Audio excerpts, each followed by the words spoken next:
now we're rocking and rolling. Exactly, yeah. So as I was just saying offline, this kind of a new format for me, but yeah, it's interesting. I think the worlds of content creation and real sort of formally private conversations is blurring. So I'm excited to talk to you. And to answer your question, where I'm from or where I am right now, I'm originally from the Netherlands. My hometown is Amsterdam, but Cool. I'm currently in Tampa Hmm. and escaping the North European winter, if you will. Yep. So yeah, that's that. With the last name it being three What's words. going on with you? Sorry, Sure. go ahead. Yeah, it's all good. With the last name having three words, I assumed you were a Dutchman. So, but I always ask first. That's well guessed. That's well guessed. Yeah, it's difficult to hide for those familiar with some Dutch naming. Yep. Although families that moved to the US in various generations have taken their name with them, but just stuck it Perfect. together. Because I Yeah. do find that the IT systems in the United States are not optimized for what we would call sort of a middle name or a prefix to the actual surname. Yeah. So when you go to flights, that's always interesting. I just have to put everything into one box, but Yeah. technical details. For sure. Yeah, tell me about um, a little bit about what you're working on as a marketeer, if I'm not Yeah. mistaken. I should give you a little bit of an intro. Obviously, I've read your profile, but I'd love to hear the nuanced version, the detailed version from you. You're in marketing. You're at the crossroads of marketing, SaaS, and sort of going to market with Hmm. founders. If I'm Yep. understanding it correctly, very early stage. Um, I run a small boutique holdco with various projects. Most of them are in the agency retainer business or Mm. business model, I should say. Yep. And I'm actively transitioning that to a more sustainable SaaS portfolio, hopefully, which, as Sure. I'm sure you know, requires more time, more capital, more resources. But Yep. then on the flip side, hopefully creates more predictable revenue, and as a result, you can build up more equity value, which on the agency side is usually quite hard with the churn and it being a very people-focused business. So technology is leveraged less usually. Yep. Um, so that's a bit of the context and some backdrop. Why don't you give me a little bit of context on what you have done since maybe 2015, 2016, and then we'll take it from there. Yeah, that sounds good. Thanks, Jord. So, the kind of the three pivotal moments is how I like to introduce myself. And the first one was as a kid, my parents always emphasized hard work, work ethic, education. That was a part of my culture. I'm originally from Michigan, the Midwest, as we call it, Mhm. and I also snowbird to the warmer weather, which is why we, I think, connected because I'll be in St. Pete this tomorrow. Uh, and so this ethic Definitely. values of hard work, and then in college, I was introduced to a couple of very technical CEOs, and started building my own SaaS companies.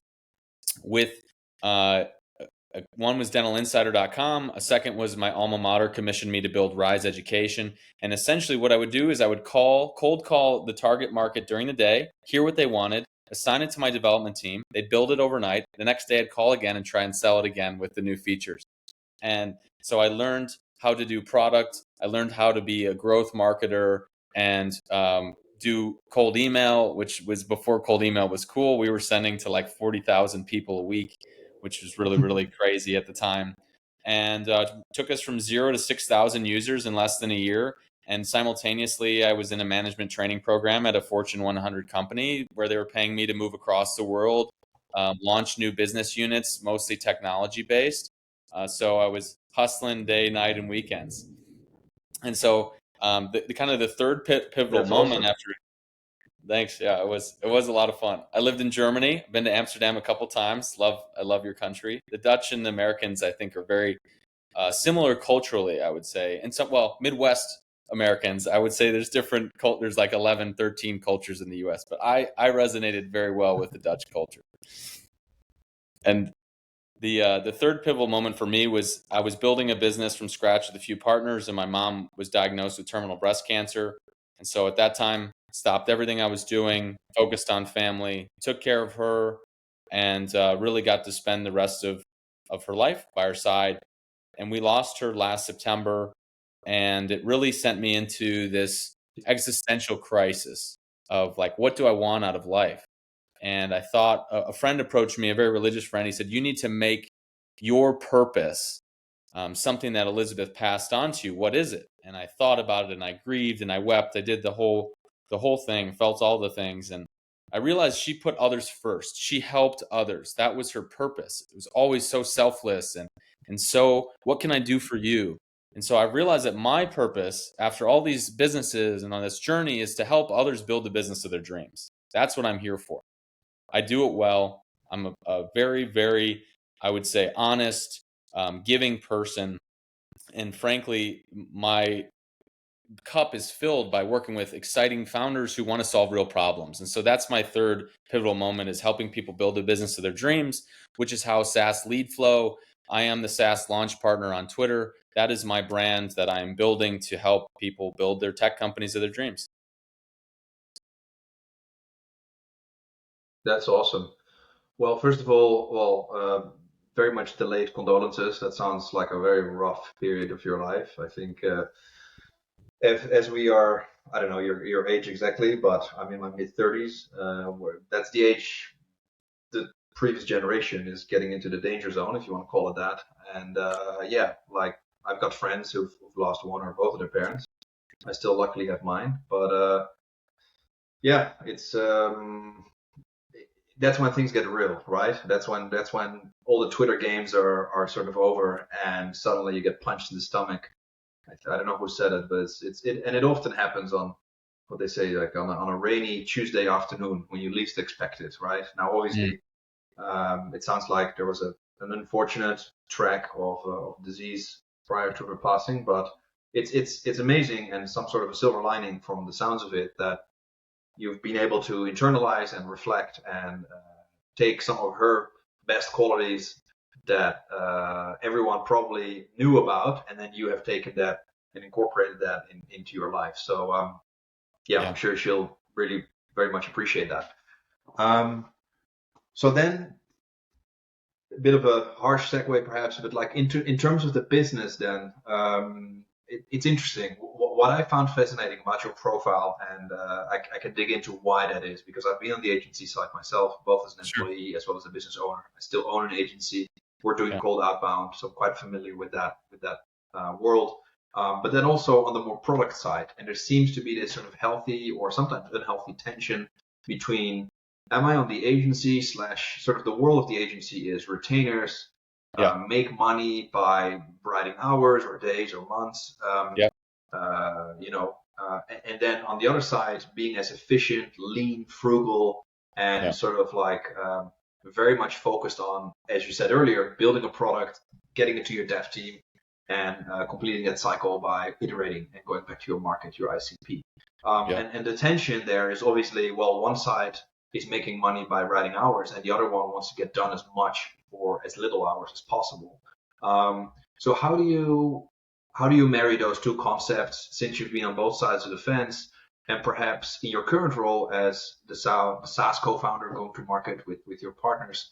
How do you defend that if that comes up from a founder's perspective, who are more in the world of, hey, I'm here for the long run, I'm building a product, I need someone to stick with me and focus, and I can't have even the concept doesn't resonate with a founder in that mindset, to have someone like you help them, knowing there might be other partners on your agency side, if that makes any sense.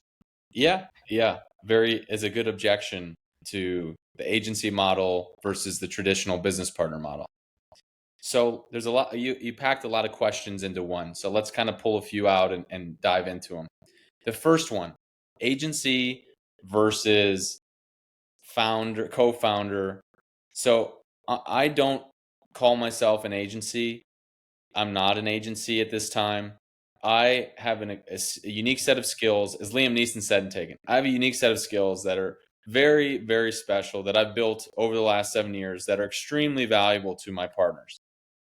And I might be selling you a productized service in nature that could be positioned like an agency, but what you get in my experience and the results that I deliver are far beyond what a traditional agency does.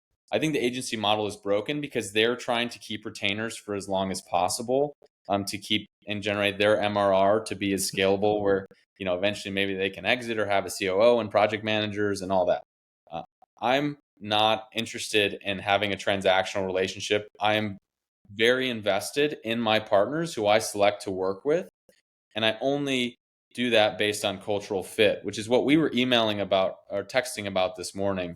Is it really comes down to, I've worked with enough, pardon my French, but shitty people where I do not want to work with people who don't have my values, who don't treat people well, and ultimately are just trying to get blood out of a rock, out of a stone, as we say. So that is, hopefully that addresses like the agency versus co-founder part of my offer.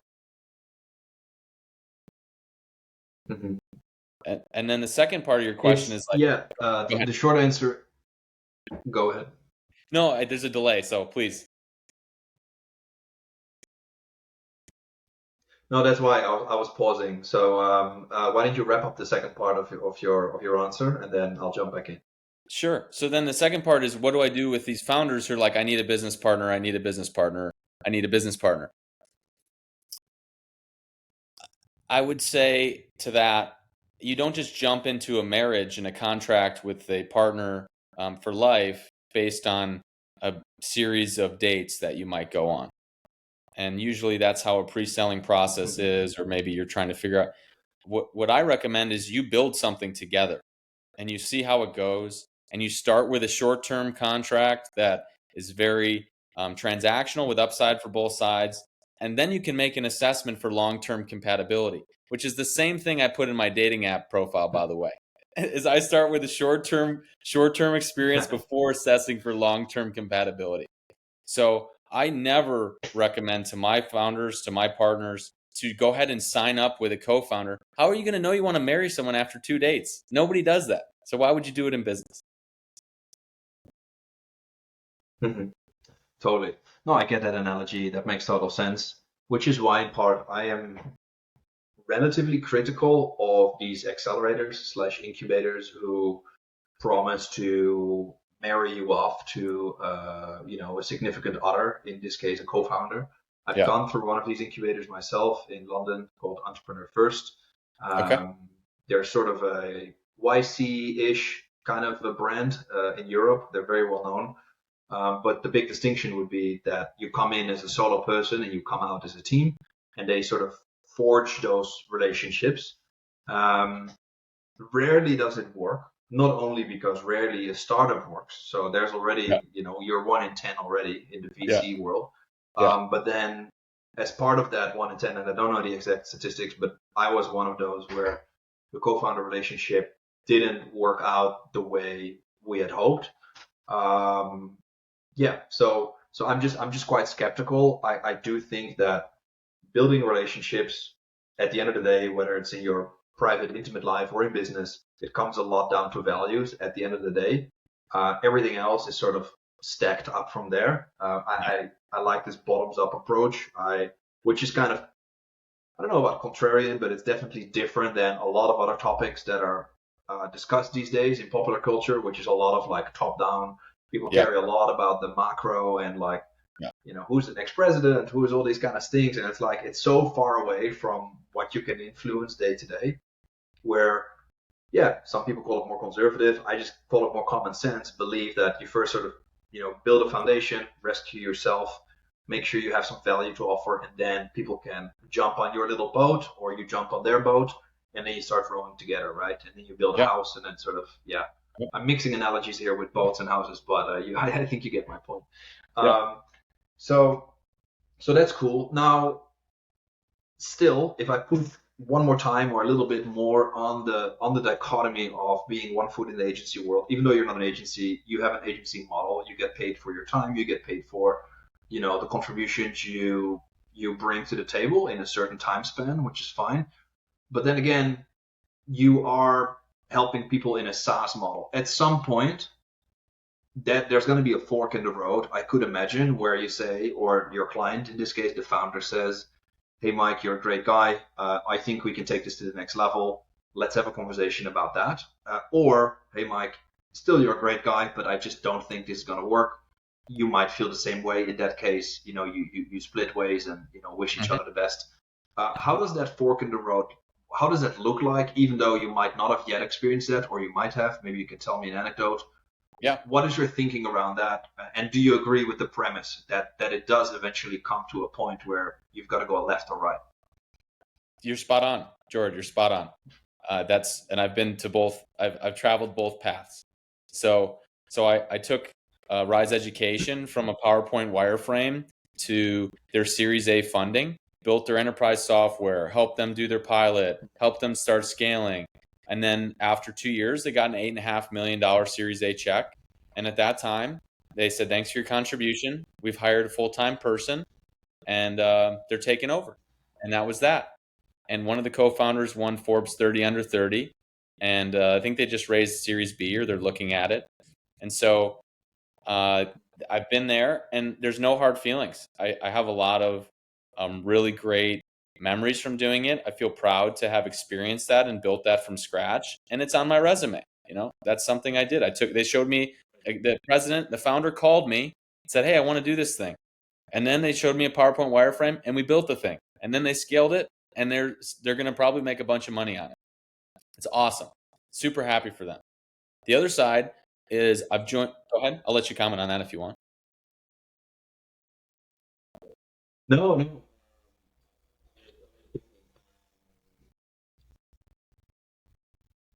What would the founder say about your contributions? Would he, obviously, this is a great track record for you. Would he be, I'm just trying to not so much push back, but just get a little bit more clarity on your direct contributions because often, I'm not saying that you in this case, but it does happen that often people attribute a lot of the outcomes to just themselves, which is a difficult thing and it's a nuanced thing. What would you think would be their vision of your contributions if you really make it in terms of practical applications? You say wireframe all the way to they were able to raise. Obviously, you were not the core founder; you were a critical asset in that journey. What was your role in relationship to them as the founders? If you can Sure. unpack that a little bit, that would also tell me and people watching this more about just your core competencies and your service. Sure. Yeah, that's great. So I had cigars with the guy who came up with the idea less than a month ago. And so, Right. for him being, That's always a good sign. yeah, I hope that helps. I hope that helps kind of frame that part of it. And I think, if Kevin and Connor and Vikram were to see this, I would be really curious to hear how they would acknowledge it, because they've come so far, and obviously the technology and the initial go-to-market motion is just one piece of the puzzle. But it's the foundation for the house, or it's the engine for the boat. If we're gonna have two separate analogies now that you use, right? So without the technology and the underlying way that everything moves through, there is no SaaS. So I don't want to speak for them, but like you said, it's a positive sign that I'm having cigars with the guy who came up with the idea and is the principal. And I put it on my side too. I follow along, read their blogs, wish them all the success. And really, a lot of their interns and people that they helped raise are my friends, personal friends who I still mentor today. Is that an edge case to your point, Jord? Probably. And do I wish I had equity in the business versus being a traditional agency model? Absolutely. Absolutely. So that fork in the road, it is what it is. And I don't look back at anything in life with regret. I just move forward with the knowledge that I've gained and the experience from it. And on the flip side, we've gotten to a point even this summer with the business where, hey, Mike, you're doing a great job. As we agreed upon, there's going to be some equity for you. I took the equity, and then I helped them exit the business, and we all got paid. And I had dinner with him last Tuesday, and we laughed and enjoyed each other's company, and very similar. Um, is that the case for every single time you're going to go through and partner with someone, or you're going to go your own separate ways? Absolutely not. That's not how the human psychology works. For me, it's worked well because I live in abundance. I like helping people, and I'm more genuine and true than just a transactional relationship to get things done. Totally. Yeah, that took me quite a long time actually to learn. Obviously, intellectually, it's very easy to comprehend. You know, you should do more than just be uh, part of a transaction. Yeah. But the truth is, and especially in the West, it's an extremely, the good part is we live in a capitalistic society and all that. Um, the bad part is it can really go too far in terms of, hey, everything is transactional. And I do think that mid to long term, that's not the game you want to play, um, as proven by very very successful people in any industry really, but particularly in the tech space. You want to get reinvited. I think it was Naval who said you want to get reinvited to the game, despite of your last score. And I think that is sort of a Mm. great north star what to optimize for, if you want to zoom out a bit. Um, so yeah, like one more thing that came to mind when you were talking to me about the exit story, right? Where perhaps you took the equity, and that sounds like a positive outcome as well. Was it? Was it? Or maybe let me start with the other one, where you split ways and you had cigars with the guys, and you didn't take equity, because I think that's more interesting. When you guys started the raising process, and I'm sure you were to some degree involved in that part, was there ever some pushback from investors that said, "Hey, um, this is before you closed, obviously the $8.5 million round, but was there any pushback where they said, "Hey, this guy Mike, he seems quite critical in his go-to-market, and he's on your slide deck, slide number 3 with the team. Um, but when we double click on him, he's not really like a true co-founder. He's not on the cap table." Was there ever a disconnect there, or did you have to hide that from the investor conversations? How did that come up during the fundraise? If you can Yeah. share anything about that. Yeah. I'm not actually privy to that information because I wasn't a part of those conversations. Um, I was informed that there were conversations happening, but generally that's a small circle. I know for both the exit and Yeah. for fundraising that they were very aware of my contributions, and ultimately Hmm. I think they thought that they could do what they needed to. We built in the contract it could be turned over, right? And that's even how I productize my service now. Is Right. I don't ever want to make it where you can't move forward without me, like I'm an anchor Hmm. keeping with the boat uh, Hmm. analogy. So I really don't know how investors viewed it. I know for the exit the other month, they had me on there as well, and they're like, "Hey, what's going to be the transition period? How long do you have to stay on and help?" And all of that, and the contributions are definitely acknowledged during those processes. It's just a decision that ultimately gets made on how to move forward properly. Um, and I wasn't privy to how they made it. Hmm. Makes sense. Makes sense. So let's talk a little bit about your current SaaS launch partner business. Sure. What are you seeing in short, medium, long term? Let's call it next quarter, next year, and next 2, 3 years. You said supporting people, being part of a Hmm. ship that's about to take off, and whether you end up joining that ship or whether you sort of choose another one and you help those teams. Is that something you want to do long term? How do you think about a potential exit strategy, if at all? Like, what is your sort of vision for the short, medium, Yeah. long term? Sure. Sure. So my vision is such: I want to have enough uh, businesses that I'm helping that I have a solid foundation in monthly recurring revenue. Traditional agency model you pointed out, with not a Hmm. traditional agency delivery Hmm. method, because you get access to me and my experience, and I do have a team underneath me, but they are my extension of me, and everything is really a part of my process. So that's the foundation of the house. Then inside the house, I Hmm. have a bunch of different rooms, and each startup that I want to have a piece of for the long term becomes a room in the house. And so as I build this house to get bigger, I'm taking small bets and making sure that they're growing similar to like a venture capital accelerator type model, except these are companies I'm building with them. And then there's the roof of the house, which is glass. And ultimately, one of these companies will outgrow the house itself. And I'd like a big exit, where at that point in time, I can choose what I want to work on even further. And to wrap that all in a bow, I've spent a lot of time with my business coach in the last year defining my ideal business day. And so what I'm working on today, what I'm working on tomorrow, and what I'm working on in 10 years, I want to think it's all pointing towards that North Star, the term you use, of Dan Martell called this an empire of limitless creation that I don't have to retire from. That's what I'm building for. I enjoy what I'm doing every day. I enjoy the vision I see, and I enjoy ultimately where I'll be in 10 years. Got it.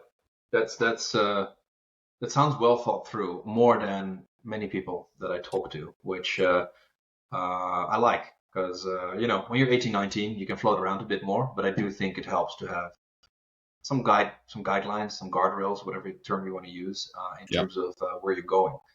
It also helps other people know how they could help you, which I found if you don't send up a bad signal that says, "Hey, I'm here," sort of, and I'm trying to get there, it is difficult for people to know how to give you a nudge in the right direction. So that's an interesting segue. So let's talk a little bit about that business coach or mentor or whatever term you want to use. A mentor means it's a term that means a lot of different things to different people. What does it mean to you, A, and B, what are the topics or questions that you feel get the most leverage in terms of his or her answer when you discuss those things? In other words, what do you bring to the table that you really feel is moving the needle on topics X, Y, Z? Yeah. So 2 questions. What do I get out of it? And what questions move the needle? Right? Those are the 2 questions there. Yeah, exactly. What does a mentor mean to you? Like, what's the concept and frame that you think of as your mentor? Is it just business? Is it also personal? Is it a crossover? And then concretely, what kind of topics do you often bring to the table? Cool. Great question. So for me, a mentor and a coach is a mirror. What do you use a mirror for? To see parts of yourself that you normally cannot. And to bring personal problems, interpersonal, intrapersonal conflicts, and then also your business challenges. One person can't be everything for you, but you should be able to have people who you can talk to about the wide range of things you go through. So that's my philosophy on mentors and friendships and business coaches. And I've been working with business coaches for almost 2 years now. And I would not be here, with my time blocked, and I wake up every day and I know what I need to do and I get my stuff done without that clarity that I get from my coaching. And I also have business coaching as well that I bring people through because I know how powerful it is and how much it's changed me. So that's how much mentors mean to me. And I would say anybody who doesn't have mentors, you need to reach out right now to 3 people you admire that are in your close circle and just ask to get coffee and bring 5 questions to ask them. And that's what you got to do. Because it's going to make you uncomfortable. It's going to level you up. And if you take notes and take action on those notes, you'll be 10 steps ahead of where you are today. And you in 12 months will be 20 steps ahead of where you would have been in 12 months. So I love coaching and mentoring. On the question side, I have a whole playbook, a coaching playbook that I use, but primarily it's self-reflection based, where I journal every day. My journal's sitting right here. I was going through it last night, and I take them through kind of a series of questions on like, what do you enjoy doing? What criteria are you using to make decisions? And my coach will ask me great questions like why, about focus, about decision criteria, and ultimately why I think a problem is a problem to get to the root cause. And that's when you can really start problem solving. What's the high level profile of your current coach? Entrepreneurial, more executive level, like what through what frame and experience does he or she function as a mirror, to use your terms? Yeah, so Nigel is a longtime entrepreneur. He looks like Gandalf the Grey from Lord of the Rings. He has long gray hair and gray beard. And he calls his program the Ultrapreneur program. So from entrepreneur to ultrapreneur, and just, unlocking your authentic self. So Nigel Clayton is his name. He's a great guy. I just found him, yeah.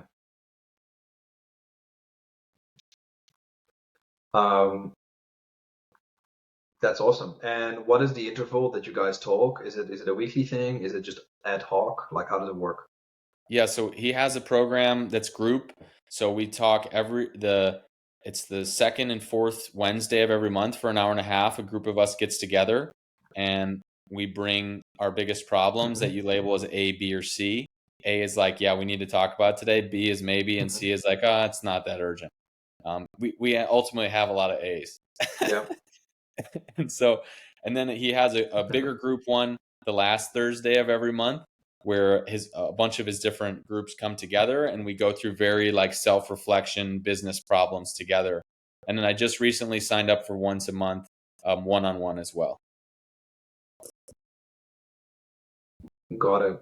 And if you can disclose, what is your cost like on a monthly basis, roughly speaking, for those two tracks, one in group setting, one in one-on-one? What do you kind of reserve for those experiences? Yeah, it's less than $500. Okay, so that's definitely manageable for a lot of folks running their own stuff. Yeah. That's great. So yeah, I mean, I'm not hard pressed for any more sort of hard hitting or sort of direct questions necessarily. I really thought it was super interesting to get some context and background on who you are as a person. I think of these conversations as kind of semi-serendipitous, if that makes sense, because obviously we talked offline a little bit, we had some text back and forth and whatnot, and this is what happens a lot, especially on Twitter. And then when I jump on a call with someone, there's all these it was sort of an abstract picture, maybe perhaps a bit low resolution, and then all these colors and sort of nuance comes in, which I really enjoy. So that's why I think of it as semi-serendipitous, not fully serendipitous. But yeah, we started off talking because potentially there's a path for us to collaborate, and I just wanted to twist the tables a bit, give you the mic, and say what would be interesting for you, perhaps to ask me or to get some clarity on in terms of yeah, what we could do or how we could explore that. And I can't promise I can answer everything, but I can do my best. And yeah, if you don't want it on the record, then don't ask the question, because I would like to consider publishing this. But yeah, why don't I give the mic to you? That sounds great. I appreciate it, Jord. So you mentioned something earlier about values being the foundation. What values do you bring into your everyday life that are super like non-negotiable? Yeah, non-negotiable for me is truth. No matter how controversial, especially in popular culture, and doesn't mean you need to grab a microphone or a megaphone and start screaming things online that you know for a fact will rub a ton of your connections the other way. But it also means that if push comes to shove, especially in a real life situation, because I think online has a lot of distortions between the nuance of different of opinion versus just echo chambers. That's a different conversation. But in a real life situation, if push comes to shove, I will always choose truth and speak up. It is rare. I cannot remember the last time something uncomfortable came up that I knew for a fact would rub people the wrong way. But if I was asked point blank, I wasn't going to lie or sort of, deviate from that topic. So that has been a challenge. Again, separate topic. We could talk about at some point. But that's one value. I really want to stay close to what I believe is honest and correct. And I do think that nuance is a term that is missing in a lot of conversations these days, both in business and in non-business related topics. Another thing that I really admire is, or it's hard for me to generate respect for someone who consistently doesn't follow through with what has been agreed upon. That can be as mundane and as detailed as just being late over and over again. My cost of opportunity, both mentally and with my own little family, has gone high enough to have little appreciation for that. So obviously, there's circumstances there and there, but I think people know quickly when they're running around in circles. And something I had to get used to now that I think of it, which maybe you can enlighten me, is perhaps slightly more American culture, which I know you mentioned there's 9 subcultures, which I'd love to learn more about. But a general stereotypical observation in America is what I found. And obviously, the Dutch are known to be extremely direct, which I'm not necessarily like a supporter of in every situation. But in this particular example, when we're talking about it, getting ghosted is a new phenomenon to me. Like just people just completely dropping the ball on conversations because they are, for whatever reason, no longer interested, which Yeah. I would be completely fine with if they would literally just say, hey, there's no fit here, let's move on. Yeah. But their wall to apparently protect their own feelings from not wanting to apparently hurt me, this is my logic from what they think I think they're doing, it just doesn't make any sense. Like that to me is something new. So I don't appreciate being ghosted. For everyone who did that recently, if you ever hear this, you know who you are, and I wish you would just tell me there's no fit. Let's move on. Yeah, those are a few from the top of my head. I love those. I really do. And Or just tell me I'm now ghosting you. I go on the record and say I'm now ghosting you. That's like very honest, and I'll take it as a man, and you will know you will not hear from me anymore like that. Hey, I hear you, Jordan. I see that as like a level of emotional like insecurity and immaturity when people ghost, because it's a difficult conversation. Even if you have to send a text message or an email, you're opening yourself up to a difficult conversation. And so, yeah, I hear you. And I would much rather tell you that I don't want to be with you or I don't want to partner with you than just let it sit open. That provides me anxiety. I don't need that. I get relief and closure and move on. But your 3 pillars are great. Exactly. There's something about that. It feels like sweeping it under the rug or something. Yeah. And yeah, I mean the best business leaders that I've worked with are direct, polite, and to the point, and they can rip the band-aid off quickly. And it's also a great filter because if the recipient of that news, in this case me, if I would take that in such a bad way that now I'm going to have these crazy drama, emotional escalation conversations, which I think they're afraid of because that's probably what happened in the past. Right. Then you know for sure you make the right call. You don't want to work with this person, right? So it's like to me, it's just all about how you can take bad news in a stressful situation. Yeah. I like that lens. And also your values are very much aligned with mine. Mine are honesty, integrity, and kindness. And you said truth, honesty, follow through, which is a part of your integrity, doing what you say you will do. And then I also heard you touch on kindness there. So I definitely resonate with that. But another question that I have for you that came up throughout the call is, how have you found working in all these different cultures to be to your advantage in your career?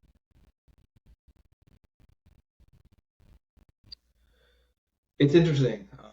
Once you master an experience, or you have lived an experience, or you know a skill, a hard skill, a language, or some sort of business skill, I find it easy to take it for granted, which I'm not saying is a good thing. It just is what it is. And for example, speaking multiple languages is often appreciated by someone who perhaps speaks less languages. But once you do, it's like,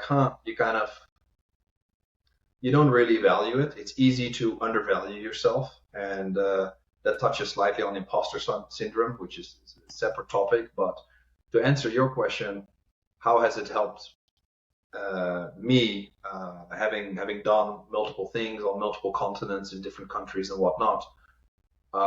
I feel maybe the 2 words that I like to use is I'm radically nuanced. So they're kind of like an oxymoron, like they seem to be a dichotomy of words, but at the end of the day, I feel they kind of fit together because once you're radically nuanced, no matter how offensive or not necessarily from a bad place, but just from a cultural difference, someone might say something that 99 out of 100 people would be offended by. I'd like to think I'm close to being that 1 out of 100 that says, like it is very easy to attribute something to malintent, while it's just malpractice. Like it's not malpractice, it's not malintent. It's just there's some noise in the ether between the way we communicate or the way we articulate ideas. Let's say, Mm. especially if you are in the Far East or if you are in the Middle East or if you're in Africa, places I all spend significant time in. I have never found benefit in positioning myself in a victim mentality where then it becomes extremely easy to attribute things I don't like Yeah. as an insult or as an offense of some kind. Mm. And I know that, for example, certain topics in the United States are so taboo, are so off limits because people have walked on eggshells for so many years. And to me, that's sort of my radical nuance idea, or yeah, if you want to call it that, is that you'll never get rid of those things unless people can literally say pretty much anything they want.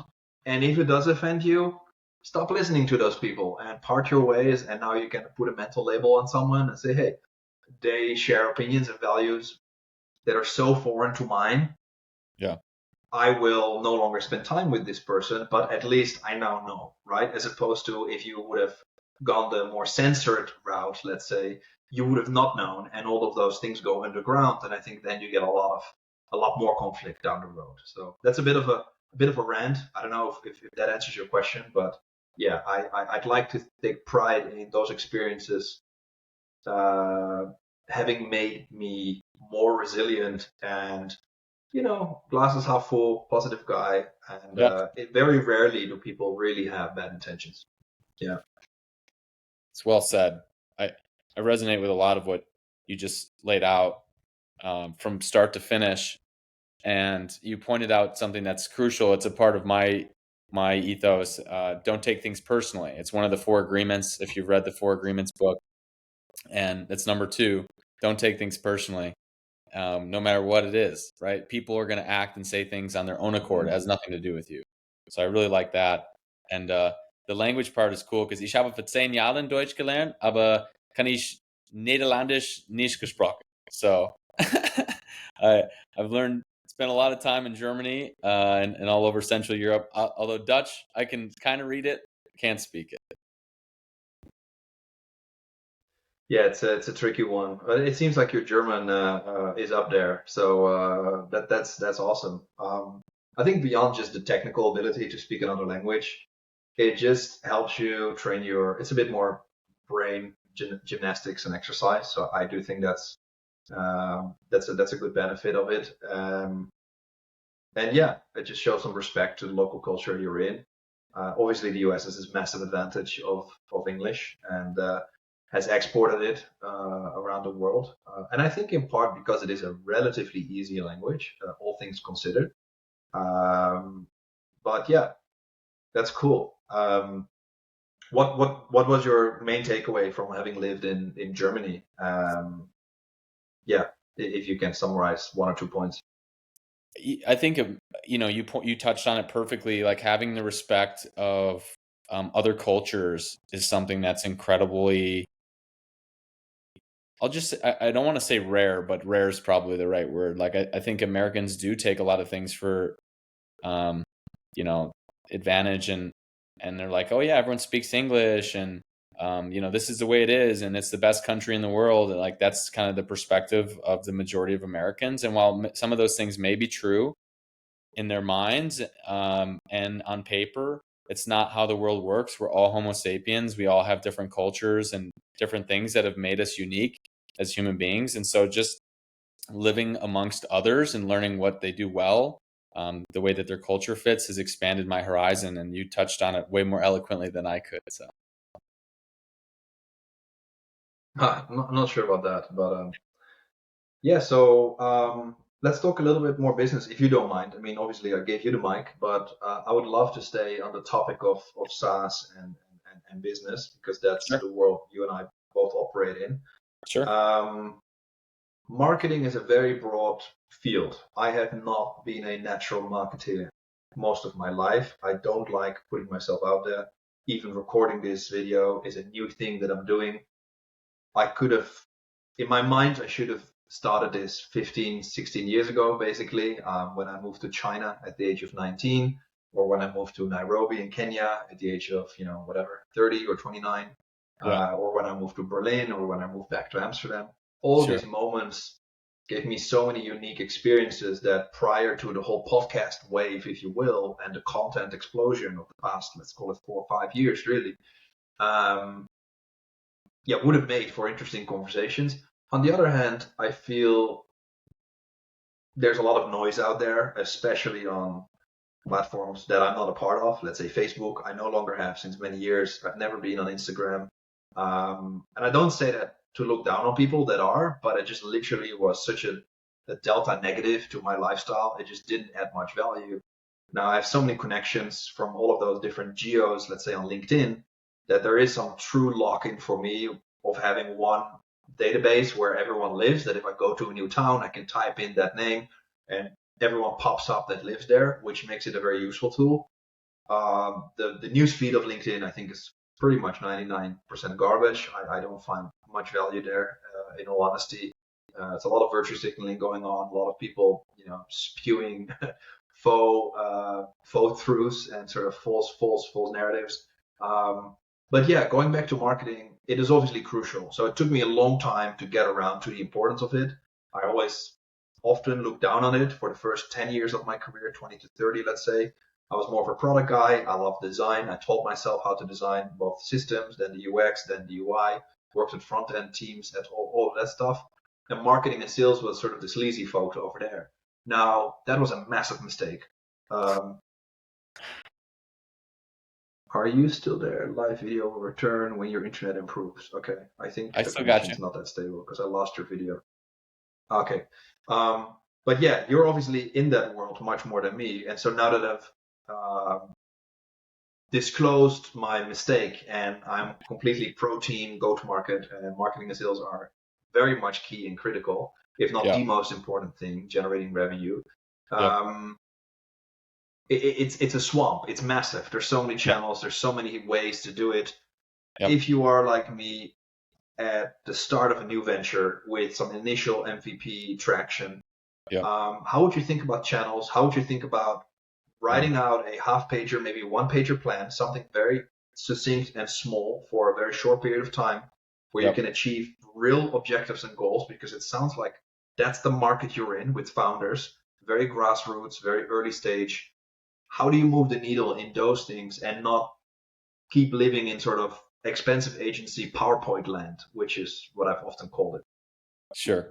I'm going to share something because I'm a visual learner and I think it might help you as well. So this is how I think about marketing, because I've built businesses from scratch. I've built every part of a business, the tech, the ops, the systems, the delivery, the fulfillment, the leads. I built every part of every company. And this is where everybody learns about your tool, this being marketing, and decides if they're going to buy it or not. So I've had a company that we had the most enterprise fulfillment system that you could imagine, able to take millions of orders, process millions of transactions, and we didn't have anyone coming to the front door. And that's like the aha moment where I know how to do all the different parts of the business. I don't enjoy doing all the parts of the business. I enjoy doing sales and marketing, so I'm going to focus here. And then what I do with my founders is a mixture of strategy and execution, because without one, you're not going to be successful. And together, you have a chance to prove to the market that your tool is better than whoever is offering the alternative. And so I take my founders through this 6-step process, which has 3 steps for strategy and 3 steps for execution. And I originally had a Venn diagram for number 5, where validation sat in the middle between strategy and execution, because the whole time you should be validating and getting feedback. But this is how I generally think about marketing, and what I've realized in let's say a full year of being a service-based business owner versus a founder building a single product, is that the one that moves the most, that moves the needle the most, as you said, is number 6. When you actually go talk to customers at scale. But the big but, if you don't do the first 5 steps correctly, when you get to step 6, you're going to realize you're selling something people don't want. And so that's why I make sure that we do number 1 through 5 the right way, or it's been thoroughly done before I show up. And so this is how I think about marketing from a high level. And then, of course, if you double click into each one of those, there's a bunch of nuances and activities we have to go through to make sure it's set up the right way. But I hope that answers your high level question. Yeah, definitely. If I look at this one, and obviously there's a million ways to visualize. I love visualization. It really downloads your brain onto a medium that other people can then digest and comment on, which I'll do now. So, for example, number 5 and 6, not necessarily a bad way, but a different way. Or how would you think about this? Flipping those, because validating really can only happen once you get the feedback, and the feedback can really only happen after the outreach. So how do you see validation happening prior to the outbound, or is 6 really just scaling up something that you had already started prior to 5, but now you're just talking a volume game? Like, what are your thoughts on that? Yeah, I agree with you. And I think any one of these could pretty much be interchanged and moved somewhere in the 1 through 6 process. I've done them out of order many times, even this year, Mm-hmm. because of the necessity, right? Like if you go viral, you're going to be in number 5 very quickly. And it might even be a false flag because you had so many people with eyeballs that you had a 0.01 conversion rate Mm-hmm. to a bunch of random people. So yeah, loud and clear, in agreement with you that 6 could be anywhere, 5 could be anywhere. It's really just a matter of getting your hands dirty and figuring out who wants your product and how you're going to sell it. Totally. Um, I don't mean to cut us off, but I Yeah, didn't expect to have so much interesting overlap on content. And it's now 5 minutes to the hour. I have another call happening in 5 minutes, and I'd like to sure. take a very short break. So what I would like to suggest, if that works for you, first of all, we're going to be in the same area, so I'd love to meet up in person. But Yeah, even beyond that, and just for the sake of the conversation flow, and to wrap it up in a more cohesive way, which I think is the reason we got in touch in the first place, would be to do a second episode, perhaps not as long, maybe 20, 30, 40 minutes, what have you. And sure. this can be a part 1. And then when people are interested, they can click part 2, and we'll pick right up from the slide that you just shared. How does that sound? That sounds great, Jord. I appreciate our call. Take a break and let's get together Wednesday in St. Pete, all right? I look very much forward to it, and we'll talk more offline about the logistics of that. And yeah, thanks for your time. I appreciate all the nuance and taking over the call about halfway through. So thanks again. Love it. Cheers.